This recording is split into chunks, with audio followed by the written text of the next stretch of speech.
Bonsoir à toutes et à tous. Ce soir, retour sur une enquête de Mediapart signée Lénaïque Bredou et Sophie Boutboul. Bonsoir Lénaïque, tu es avec nous. Vous publiez sur Mediapart une enquête sur un vulgarisateur scientifique très connu sur YouTube. Son nom c'est Léo Grasset. Sa chaîne s'appelle Dirty Biology.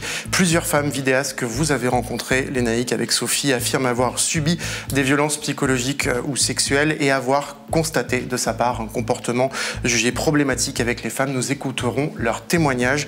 Léo Grasset ni ses avocats n'ont souhaité s'exprimer. Bienvenue dans À l'air libre, l'émission quotidienne de Mediapart.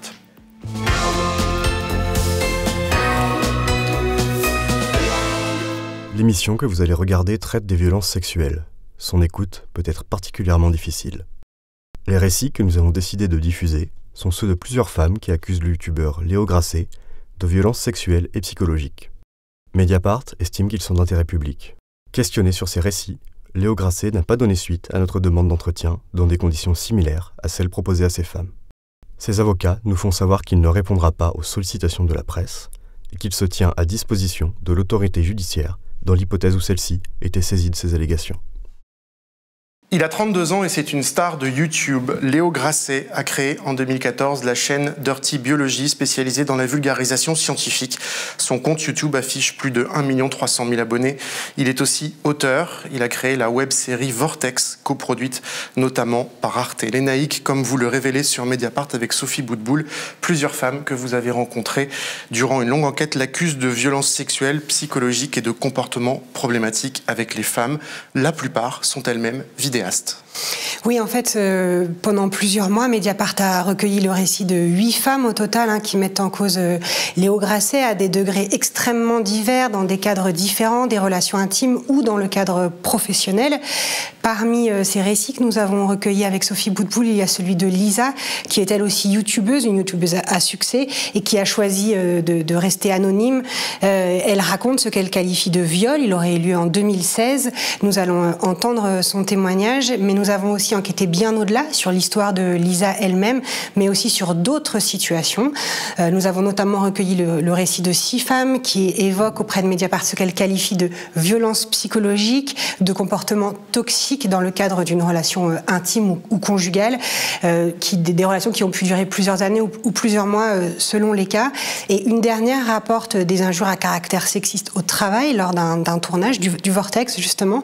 Et comme nous le faisons toujours, dans ce type d'enquête, nous avons interrogé de nombreux témoins, dans ce cas des vidéastes pour l'essentiel, qui racontent le petit monde de YouTube, le petit monde de la vulgarisation sur YouTube qui est aussi, comme beaucoup d'autres malheureusement, traversé par le sexisme et les relations de pouvoir. Alors, pour cette enquête, vous avez bien sûr sollicité Léo Grasset avant la parution. Ni lui, ni ses avocats n'ont souhaité répondre. Oui, nous avons bien sûr essayé, comme nous le faisons toujours, car c'est très important, de joindre Léo Grasset. Il nous a répondu quand on l'a contacté il y a près d'une semaine. Il a d'abord accepté le principe d'un entretien écrit et vidéo, et puis il nous a ensuite indiqué, comme c'est son droit, avoir changé d'avis après avoir consulté ses avocats. Ceux-ci nous ont indiqué formellement: nous ne souhaitons pas répondre aux sollicitations de la presse, Monsieur Grasset se tenant à disposition de l'autorité judiciaire dans l'hypothèse où celle-ci était saisie de ces allégations. Nous ont donc écrit Camille Loyer et Fares Adel. Nous leur avons malgré tout adressé des questions, mais ils ont confirmé leur choix, celui de leurs clients qui ne souhaitaient donc pas donner suite à notre demande. Et précisons une dernière chose importante: aucune plainte à notre connaissance n'a à ce jour été déposée visant Léo Grasset. On va maintenant accueillir sur ce plateau 3 des femmes qui témoignent dans votre enquête.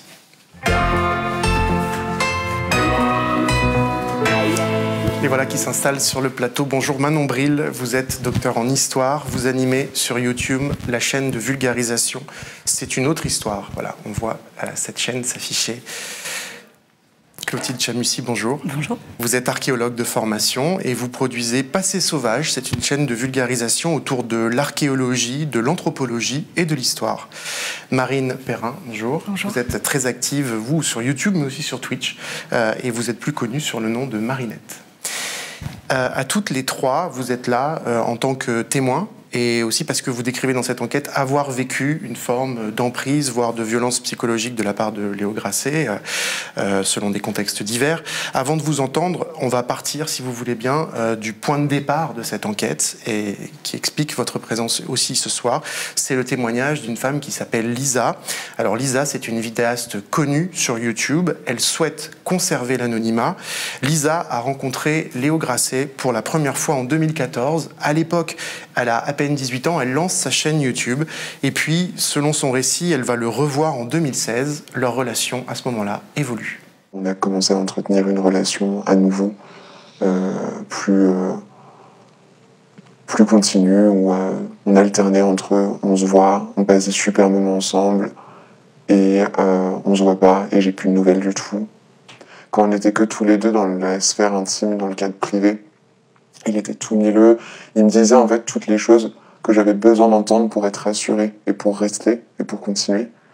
Mais dès qu'il était plus là, c'était l'inverse. J'ai un souvenir dans une conversation où on discutait d'envoyer un document et j'ai demandé est-ce que je peux lire ce document-là, c'était pour du travail.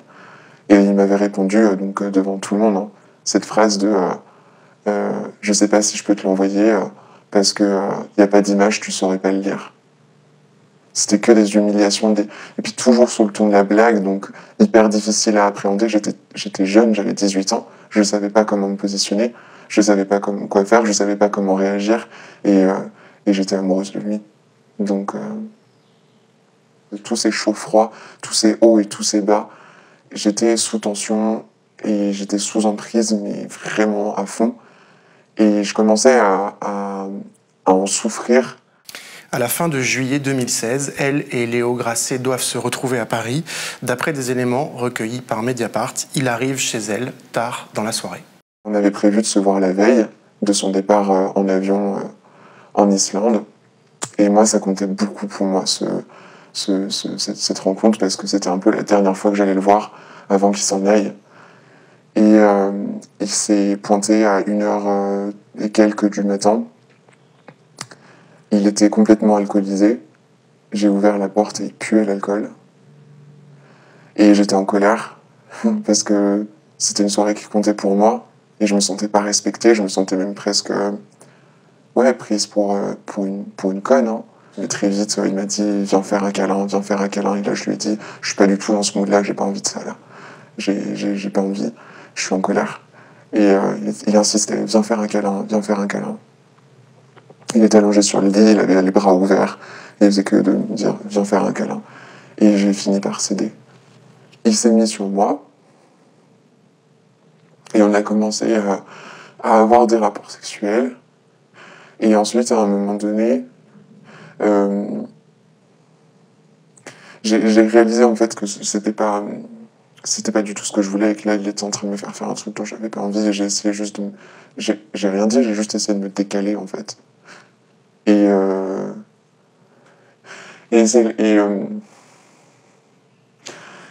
c'est à ce moment-là où j'ai vu dans son regard qu'il y a un truc qui a changé. J'ai vu une noirceur que j'avais jamais vu ça avant. Et il a mis ses mains autour de mon cou et il a serré, et comme il avait en plus son poids parce qu'il était dessus, ça m'a fait excessivement mal, et surtout ça m'a fait excessivement peur. Et là, j'ai essayé de hurler de toutes mes forces et j'y arrivais pas. Il n'y avait aucun son qui sortait de ma bouche et j'avais l'impression d'être comme dans une sorte de cauchemar où ma vision était complètement réduite. Je voyais quasiment rien. D'après des SMS que Mediapart a pu consulter, ils se reverront 3 ans plus tard, en avril 2019. Alors je suis allé au café et en fait, il s'en rappelait. Il a même pas essayé de nier. Il m'a dit qu'il était désolé de m'avoir violée. Et ça m'a fait vraiment quelque chose quand je l'ai entendu. Lénaïque, Lisa s'est confiée sur cet épisode à des proches que tu interroges aussi dans notre enquête. Bah oui, comme nous le faisons toujours, hein, Mathieu, on ne fait pas que recueillir les récits des femmes qui peuvent se confier, en l'occurrence le récit de Lisa. Nous avons retrouvé des éléments matériels, des messages qui montrent les rencontres, des vidéos, un extrait de son journal intime, et puis nous avons interrogé plusieurs proches de Lisa et qui nous ont indiqué ce dont ils avaient été témoins, c'est-à-dire des confidences de Lisa dès 2016 sur cette fameuse nuit de juillet. Nous avons interrogé notamment sa mère, mais aussi plusieurs de ses amis proches. Ils nous ont aussi indiqué qu'ils avaient constaté au fil des mois, à partir de ce moment, la dégradation nette de l'état de santé de Lisa. Mais il faut rappeler que questionné sur ces éléments, Léo Grasset n'a pas répondu à Mediapart. Alors, Lénaïque, à ce stade, Lisa n'a pas porté plainte. Elle nous explique pourquoi. En fait, il y a eu plein de raisons. D'abord, je pensais que j'étais toute seule et je n'avais pas le courage d'y aller toute seule. Ensuite, je subissais encore du harcèlement. La réputation, elle était là, en fait. Donc, quand bien même j'aurais dit « il m'est arrivé ça », personne m'aurait cru. Mais personne. J'étais isolé. Il avait réussi à créer cette espèce de cloisonnement où j'étais toute seule dans mon cachot et je pouvais que y pourrir. À chaque fois que j'y réfléchissais, je me disais « bah non, je peux pas y aller, en fait. Ça va être... Au mieux, comment dire, personne va me croire. Et au pire, ça va détruire ma carrière. » Lisa, Lénaïque, décrit par ailleurs une mécanique de dénigrement qui se serait mise en place à son encombre dans ce petit milieu, ce tout petit milieu même de la vulgarisation scientifique sur YouTube. Une mécanique alimentée, selon elle, par Léo Grasset. J'ai tout de suite senti qu'il y a eu un switch dans le milieu professionnel. Plus personne me parlait ou presque. J'entendais des échos de choses qu'on disait à mon sujet. J'ai vu que j'étais plus invité à certains événements. J'ai constaté que on me rapportait des propos super violents à mon encontre. On me disait que ce que je faisais, c'était pas assez bien, que j'étais trop maladroite, que j'avais fait des bêtises, ce genre de choses. Et moi, j'étais jeune et je demandais que ça de m'améliorer. J'adorais ce que je faisais, je voulais juste faire quelque chose de qualité, etc. Alors j'ai tout donné. Moi, je prenais toutes les critiques, je me suis remise en question, mais 1 million de fois en me disant ils ont raison, bien sûr, alors il faut que je change ça. Alors j'ai tout changé. Et à chaque fois, je prenais les critiques. Et sauf en fait, ce que j'ai remarqué très vite, c'est que ça n'avait rien à voir avec le travail. C'est que peu importe le degré d'effort que je pouvais mettre, les critiques, elles étaient toujours là. J'étais toujours pas invité à des événements et j'étais toujours la paria, en fait. Et là, j'ai commencé à comprendre qu'il y avait quelque chose qui allait pas et que ça n'avait rien à voir avec le travail. Je pouvais pas ouvrir YouTube, qui est quand même mon espace de travail, donc on pourrait associer pour une entreprise à un bureau, en fait, sans voir tous les gens qui essayaient de me détruire, parce que je pense qu'on peut utiliser ce mot-là, et la personne qui m'avait fait autant de mal. J'ai pensé arrêter carrément YouTube, et j'ai pensé arrêter tout court, en fait. J'ai eu des pensées excessivement sombres. Lénaïque, cette mécanique, on la constate factuellement dans des dizaines de messages que Mediapart a consultés.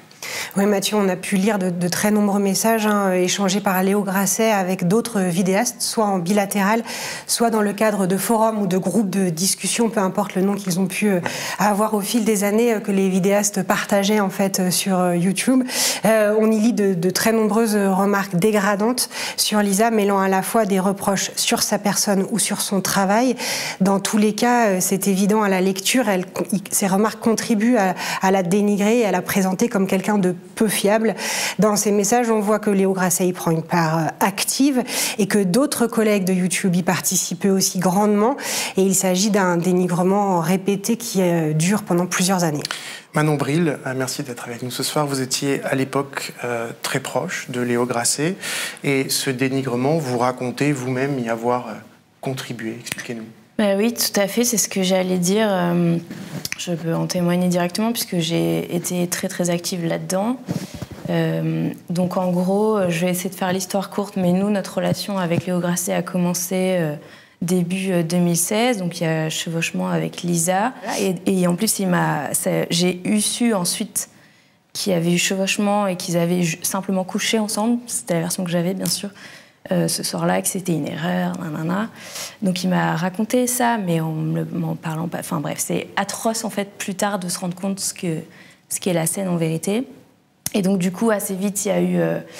comme en fait, il se trouve que c'est Lisa qui m'a appris, sans savoir en fait qu'il y avait chevauchement, que à ce moment-là, ils ont couché ensemble et que du coup, c'est en même temps que nous on se voit, etc. Tout de suite, il y a eu une tension entre nous et moi, n'étant pas du tout, je sais pas, spécialement déconstruite sur le girls hate ou ce genre de truc, je me suis braquée tout de suite et je me suis dit pourquoi elle me raconte ça. Ça collait avec la réputation qu'il avait fait depuis un moment, mais que tout le groupe confirmait parce que c'était implanté dans tout le groupe. Donc moi, je me disais, bon, il n'y a pas que lui qui me le dit, ça a l'air en effet d'être quelqu'un qui a un problème avec les vérités, l'ex-folle, le fameux pattern, tout ça. Et là, en plus, elle vient me voir en me disant ça, elle veut me nuire, en fait, elle veut me faire du mal, elle n'allait pas me le dire, etc. Et ensuite, derrière, bon, pendant un moment, j'ai eu le doute de, non, mais c'est peut-être toi qui prends mal ça, alors que elle y est pour rien. Bon, entre lui et moi, ça a été un sujet de tension en permanence, on s'engueulait très fort par rapport à ça, bref. Mais en fait, derrière, il y a eu un enchaînement d'actions où moi, dès que je pouvais confirmer dans la version qu'il m'avait donnée et dans ma jalousie et ma colère que j'avais contre elle, dès que je pouvais trouver des éléments pour confirmer l'histoire que je m'étais construite, qu'il m'avait construite, je sautais dessus, quoi. Et donc, j'ai contribué à dire, mais regardez, elle fait ça, nanana, pendant des années. C'est le truc Vous le regrettez aujourd'hui? Qui est atroce pour moi que lui m'ait fait souffrir, ça c'est une chose, mais qui m'ait fait enfoncer, participer à enfoncer une victime d'après elle de viol. Ça passe pas, j'arrive pas à le digérer. Bien sûr. Marine Perrin, vous avez rencontré Léo Grasset en 2018. Ce dénigrement, vous aussi, vous l'avez constaté? Oui, je l'ai constaté. Moi, je suis arrivée plus tard dans ce milieu-là, donc j'avais pas assisté à tous ces moments, même qui pouvaient être partagés dans la collectivité. Par contre, je me suis retrouvée intégrée dans ces groupes de discussion, notamment sur Internet. Et je voyais ce dénigrement brutal, violent, cette façon de toujours s'en prendre à elle sur des choses qui n'ont rien à voir avec le travail. Ça a été le cas quand, peu après la Ligue du LOL, elle a tweeté de manière, c'est retranscrit dans l'enquête, un peu opaque, qu'elle avait vécu des choses difficiles, ce que n'importe quelle femme dans un milieu un peu de pouvoir a probablement vécu. Donc pour moi, c'était certain que c'était probablement vrai. Et tout le monde partait du principe qu'elle mentait, et j'avais beau... Donc à chaque épisode, je demandais quand même un petit peu qu'est-ce qu'on lui reproche concrètement. Je comprends pas bien Est-ce que vous pouvez me donner des éléments concrets de ce qu'on lui reproche?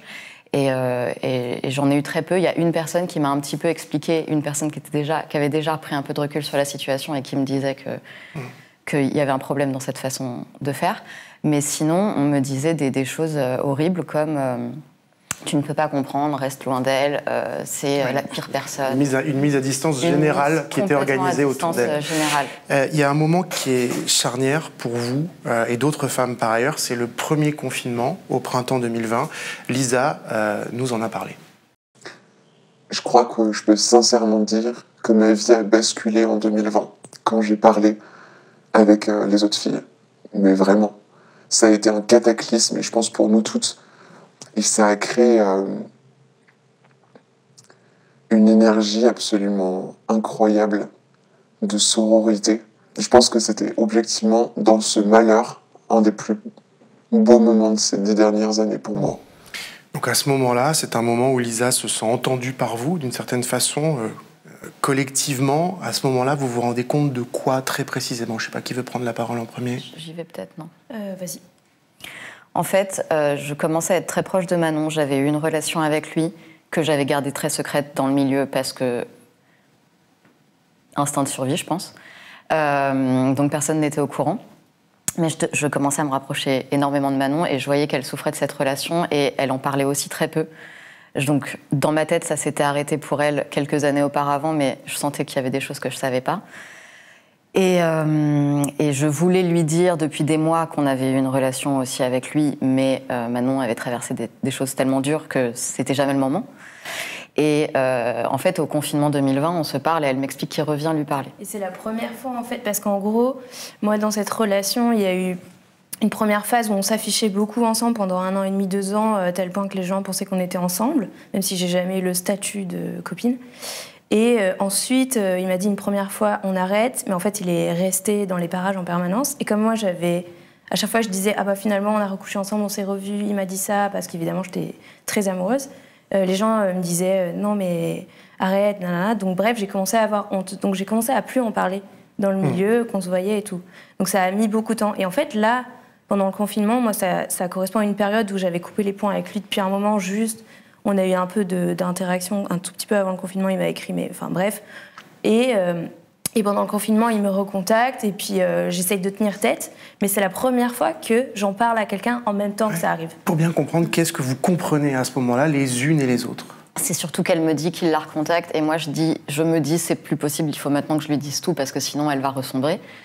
Et du coup, j'ai contacté Manon et je lui ai expliqué ce qui m'était arrivé à moi et aussi ce que j'avais découvert par rapport que j'avais déjà découvert par rapport au double vie de Léo Grasset, à d'autres relations qu'il avait, etc. Pas tout de suite là. Mais par ailleurs, je savais pour Lisa, mais ça a pris plusieurs semaines tu me l'as pas pouvoir dit, rassembler. La violence physique, mais normal parce que pour moi c'était 4 ans de vie à relire et c'était une douleur intense et Clotilde. donc. Ce qui rentre en jeu aussi dans ces années-là, c'est que on se voit pas. C'est-à-dire que ce garçon, il disparaît physiquement.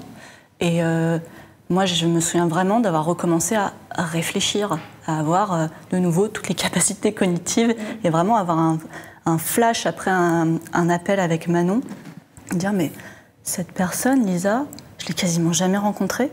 Je suis arrivée dans la sphère YouTube en 2016. Elle était déjà persona non grata. Et elle était toujours présentée comme une rivale pour moi. Et je suis rentrée dans ce moule, mais sans aucun esprit critique. Et quand lui, on ne le voyait plus, et que donc on n'échangeait plus par écrit, là, d'un coup, je me dis, mais t'es bête, Clotilde, enfin, tu ne connais pas cette personne, tu ne sais pas qui elle est. Et du coup, moi, je me souviens, j'ai pris mon ordi, j'ai écrit un mail d'excuses à cette femme, en disant vraiment j'ai honte de ce que j'ai fait, parce que c'était d'une bêtise assez affligeante en fait. Oui. Lénaïque, dans l'enquête, tu essayes de résumer ce qui s'est passé à ce moment-là, en 2020.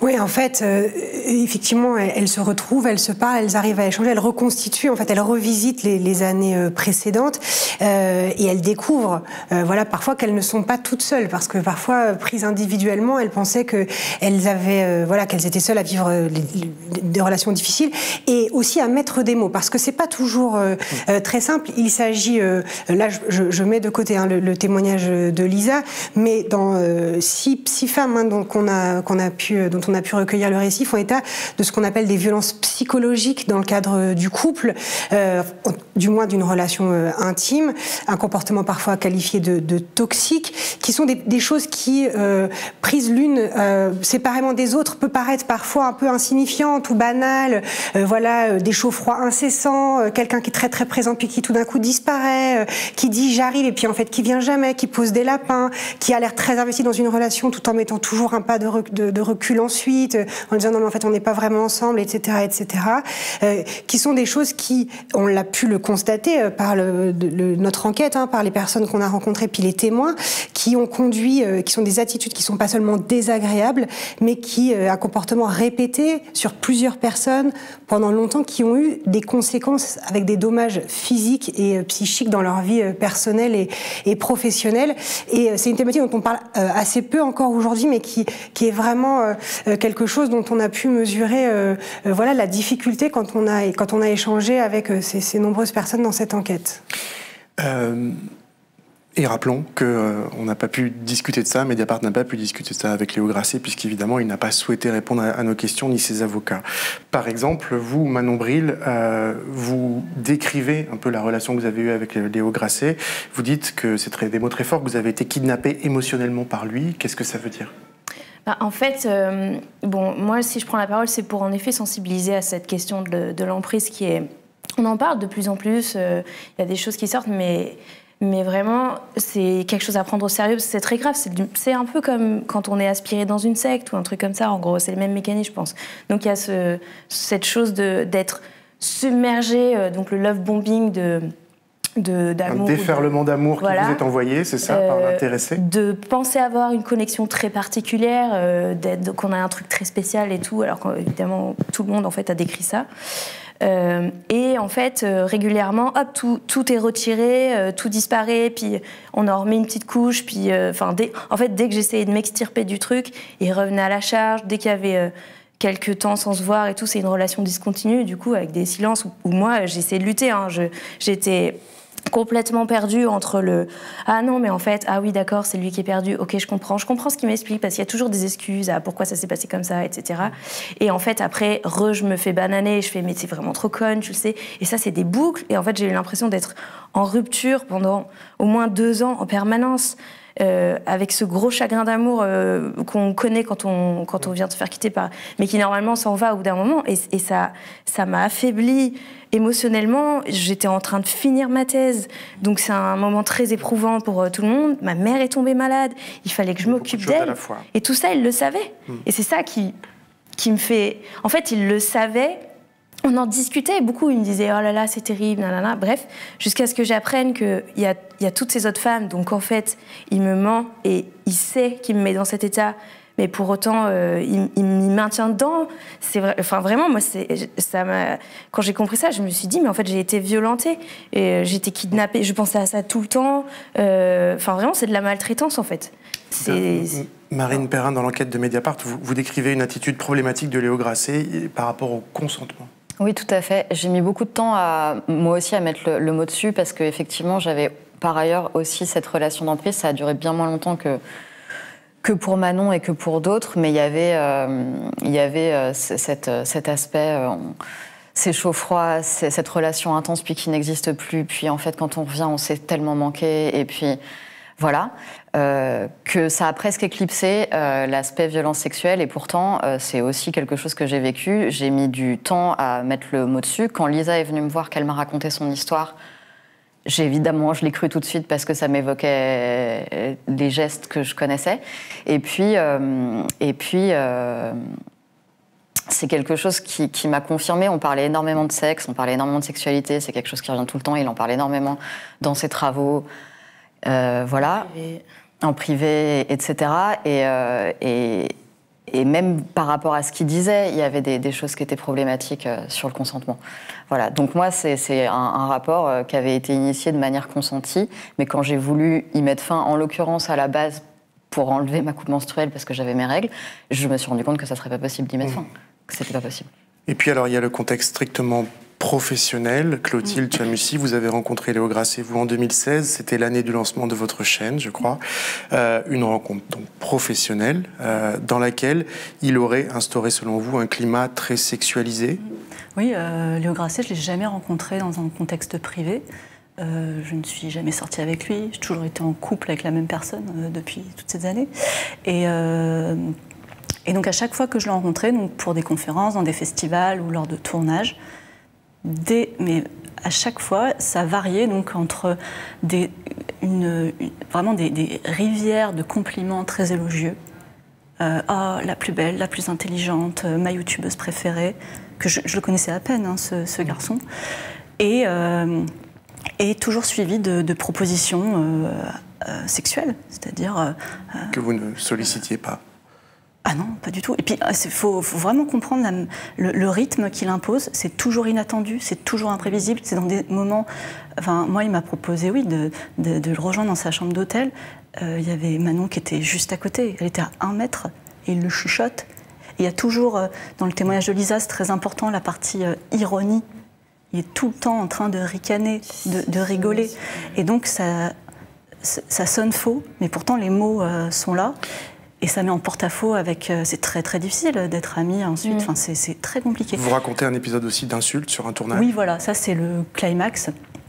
Où là, moi, j'ai percuté qu'il était dangereux. À la fin d'un tournage, donc c'est un tournage pour Arte, ce tournage dure plus d'1 semaine. Et à la fin de la semaine, moi, bonne pomme, je décide de faire un gâteau pour essayer de passer une bonne soirée avec l'équipe avant qu'on se quitte. Et dans la cuisine, tout le monde sort fumer une clope. Il ne reste que lui qui est accoudé au bar. Moi, je suis dans la cuisine en train de finir ce gâteau. Et je me tourne à un moment, et puis d'un coup, il apparaît, il est vraiment, mais presque collé contre moi, il a son visage en face de moi, il me regarde avec un regard noir, et il me dit « espèce de sac à foutre, espèce de gros sac à foutre ». Et je me souviens que mais les bras m'en tombent, je me rends compte que mon cerveau est en train de fondre un peu, mais je rattrape le truc, je me dis il faut absolument que tu dises quelque chose, il faut que tu sois active. Et je murmure, vraiment, je perds ma voix, je dis mais c'est pas possible, il faut que tu t'excuses, t'as pas le droit de me parler comme ça. Il sort de la pièce, il se remet au bar, sur son ordi, avec le casque, et il continue de travailler. Et voilà, et donc je sors et j'alerte les gens. Lénaïque, dans ton enquête, c'est assez rare pour le souligner, d'autres témoins parlent, des hommes, des youtubeurs, tous très connus et exposés.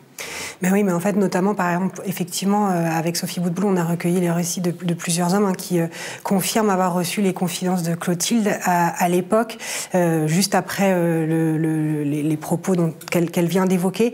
Et précisons là encore que, interrogé sur ce point, nous l'avons questionné, Léo Grasset n'a pas souhaité répondre. Alors, parmi ceux que vous avez questionnés, il y a par exemple Arnaud Gantier. Il anime la chaîne de vulgarisation scientifique Stupid Economics, le dénigrement collectif dont vous avez parlé. Il affirme en avoir été le témoin.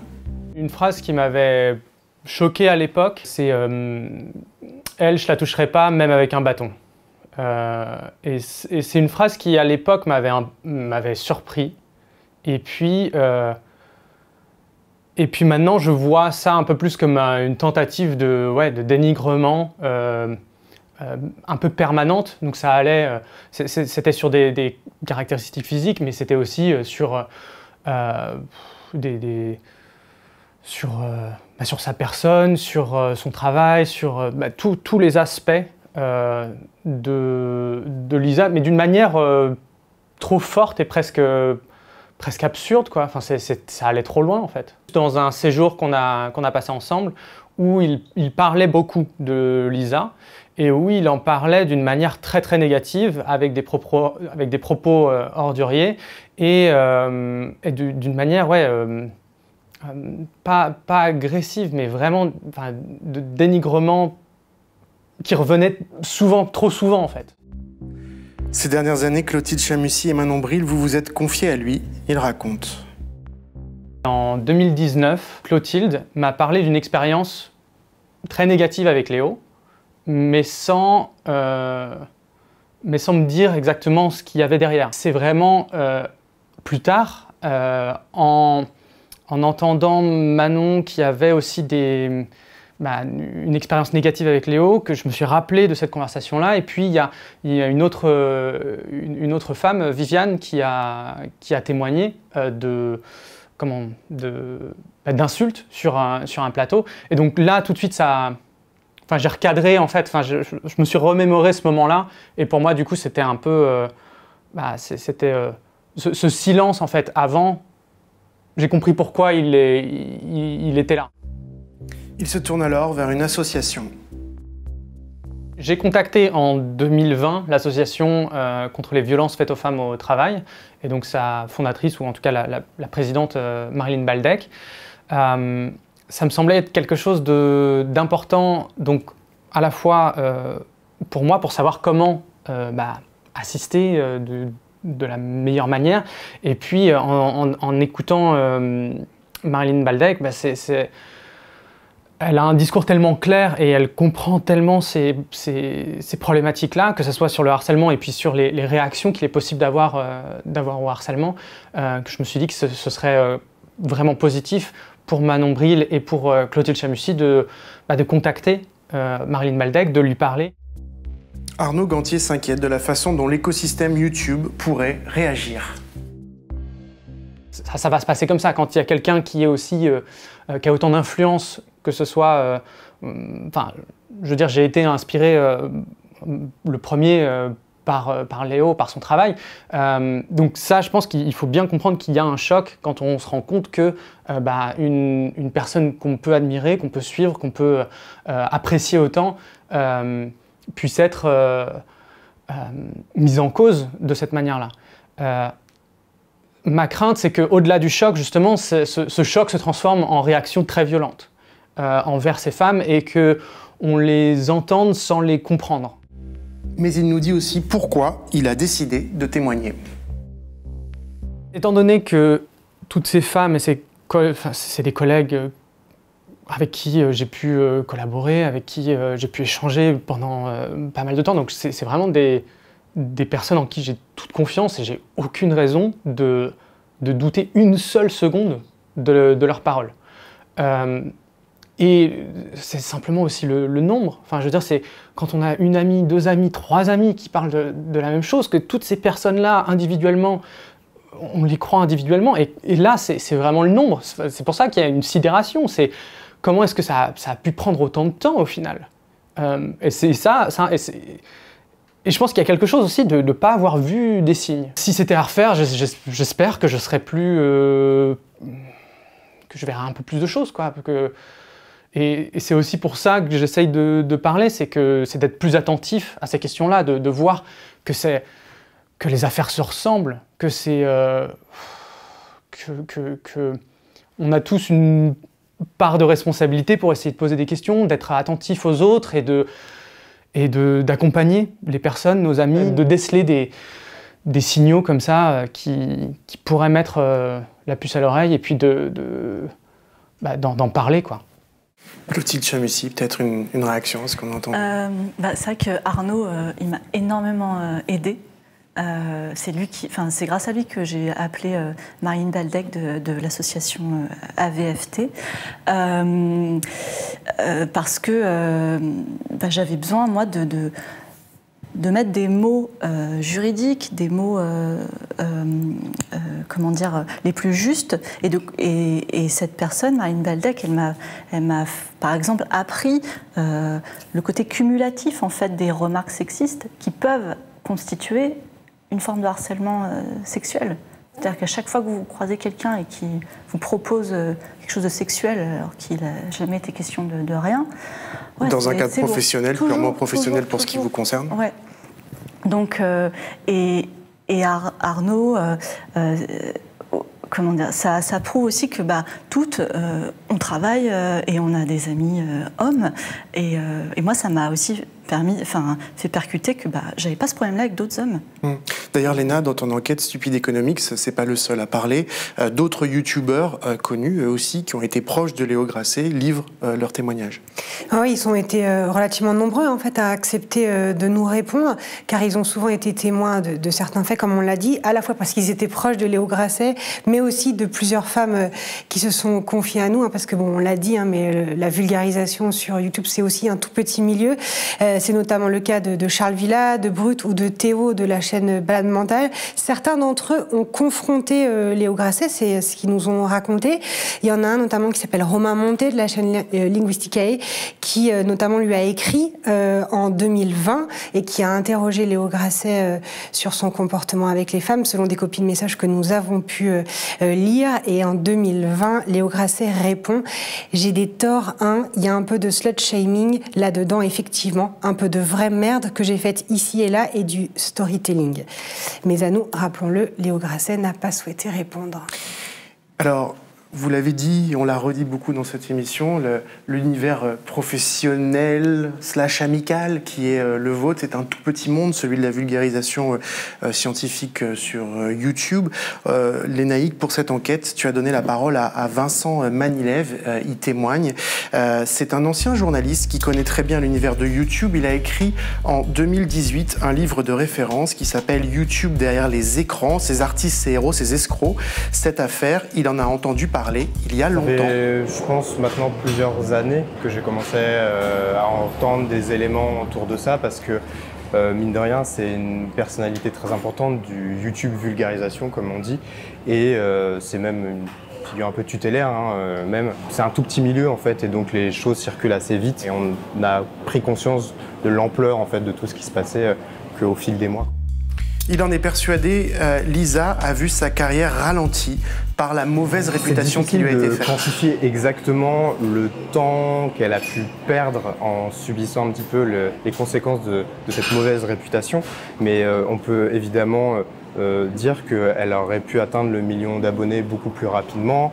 À partir du moment où il y a quelqu'un de très important dans le milieu qui commence à créer une mauvaise réputation à une jeune femme à la fois plus jeunes, moins suivis que lui, forcément ça crée un climat de méfiance dans le milieu, qui est encore une fois un tout petit milieu, et donc les gens vont refuser de tourner des vidéos avec elle, de la rencontrer, de parler avec elle en soirée, et ils vont l'éviter, et donc ça va créer un isolement pour elle, et ça se paye dans ses possibilités d'évolution sur la plateforme. Dans ce milieu-là, ça fonctionne beaucoup par cooptation, c'est-à-dire arriver à tourner, à faire des featuring avec d'autres vidéastes pour grossir sa propre communauté, prendre de l'ampleur, devenir visible. Elle aurait peut-être pu avoir aussi plus de partenariats financiers. Clairement, elle aurait fait des partenariats avec d'autres vidéastes et des institutions beaucoup plus tôt et elle aurait beaucoup plus d'abonnés aujourd'hui.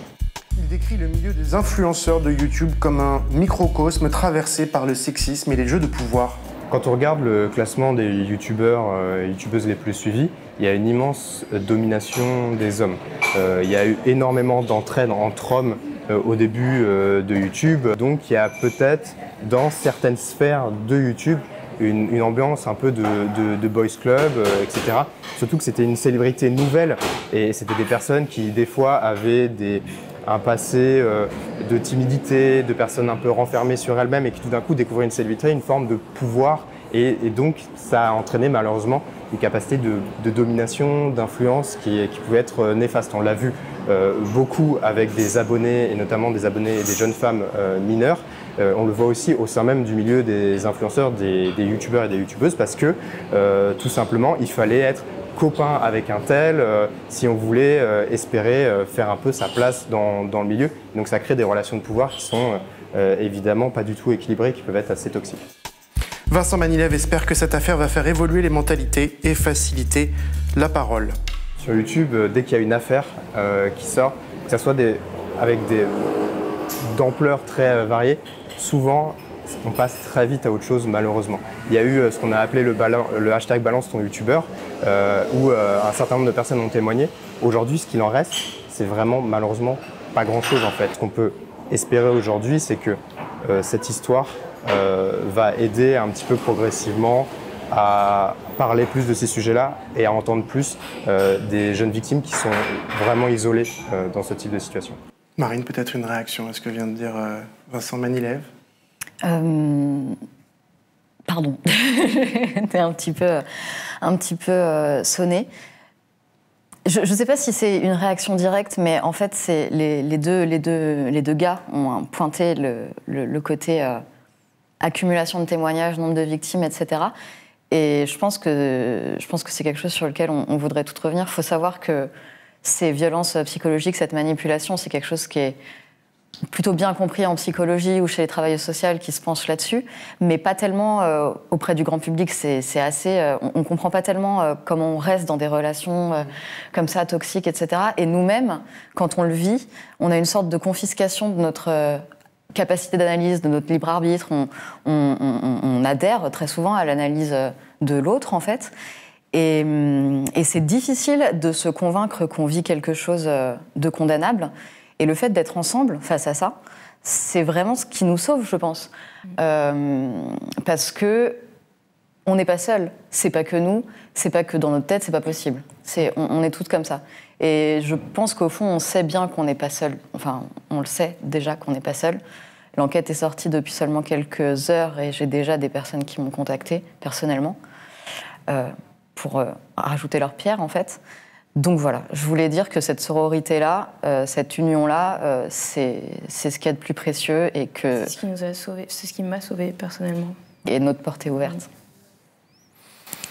On rappelle que Léo Grasset et pas davantage ses avocats n'ont souhaité vous répondre, Lénaïque, pour cette enquête. On va revoir la réponse de ses avocats. Nous ne souhaitons pas répondre aux sollicitations de presse. Monsieur Grasset se tenant à disposition de l'autorité judiciaire dans l'hypothèse où celle-ci était saisie de ces allégations. Merci à vous trois, Manon Bril, Marine Perrin, Clotilde Chamussy.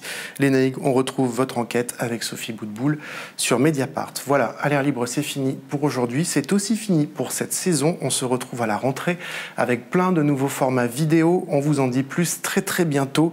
N'oubliez pas de vous abonner à Mediapart, de nous faire des dons. Nos émissions, nos enquêtes en vidéo ne sont possibles que grâce à vos abonnements. Merci infiniment à toute l'équipe d'À l'air libre. Merci à notre formidable équipe technique. Bel été, à très vite. Jeudi 23 juin, après la publication de notre enquête, Léo Grasset a publié un communiqué pour y réagir. Je conteste totalement les accusations relayées à mon encontre.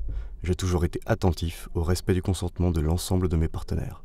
Je me tiens à l'entière disposition de l'autorité judiciaire si elle estimait nécessaire d'ouvrir une enquête et m'en saisirait, au besoin, pour me défendre contre ces allégations.